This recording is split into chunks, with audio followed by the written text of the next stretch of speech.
Dalam pembelajaran kali ini, kita akan membahas tentang 4 bidang ilmu utama dalam oseanografi, yaitu fisika, kimia, biologi, dan geologi. Oseanografi fisika adalah cabang ilmu oseanografi yang mempelajari tentang segala sesuatu tentang fenomena dan proses-proses fisika di laut.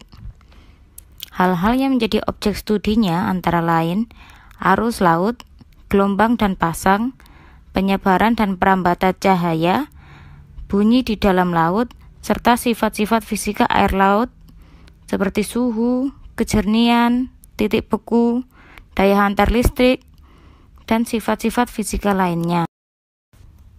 Selain itu, oseanografi fisika juga meliputi sifat-sifat fisis dan dinamika laut. Sedangkan dinamika itu sendiri merupakan gerak air laut yang meliputi arus laut, gelombang laut, dan pasang surut laut.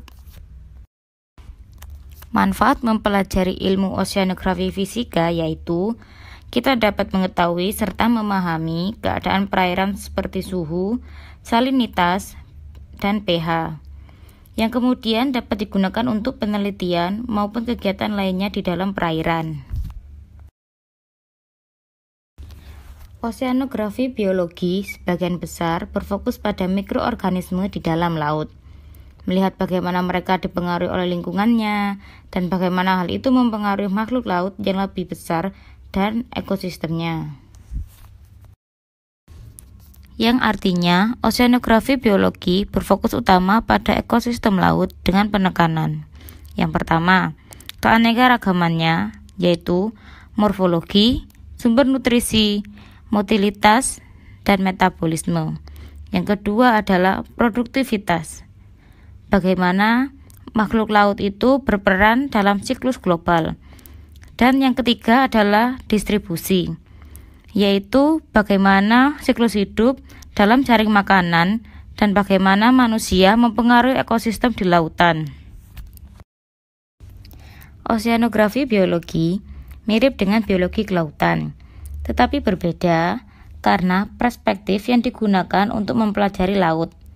Oseanografi biologi mengambil pendekatan dari bawah ke atas dalam istilah jaring makanan, sedangkan biologi kelautan mempelajari laut dari perspektif atas ke bawah. Oseanografi kimia adalah ilmu yang mempelajari tentang susunan kimia di dalam lautan. Dan akibat dari variasi susunan yang berbeda-beda dalam waktu ke waktu, dari tempat ke tempat, maka berbeda juga pengukurannya. Berikut adalah penggunaan dari studi oseanografi kimia. Yang pertama, menyediakan air minum dari lautan melalui destilasi air laut. Yang kedua, menjaga dan meningkatkan suplai makanan dunia dari lautan. Yang ketiga, mengidentifikasi pengaruh berbagai limbah yang berakibat pada menurunnya sumber daya hayati laut. Yang terakhir adalah mengkaji pengaruh perubahan iklim terhadap aspek kimia perairan laut.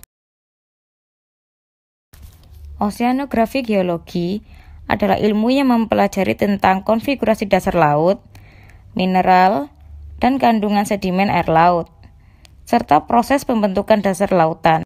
Kebanyakan fungsi dari studi oseanografi geologi adalah untuk mempelajari lantai dasar samudra atau litosfer di bawah laut.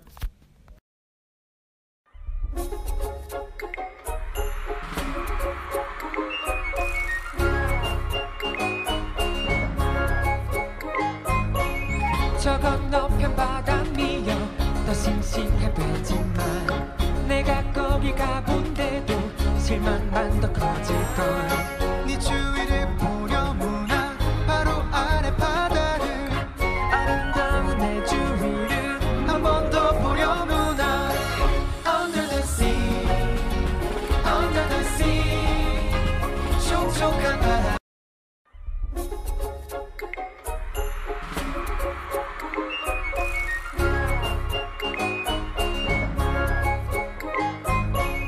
저 건너편 바다 미어 더 싱싱해 보여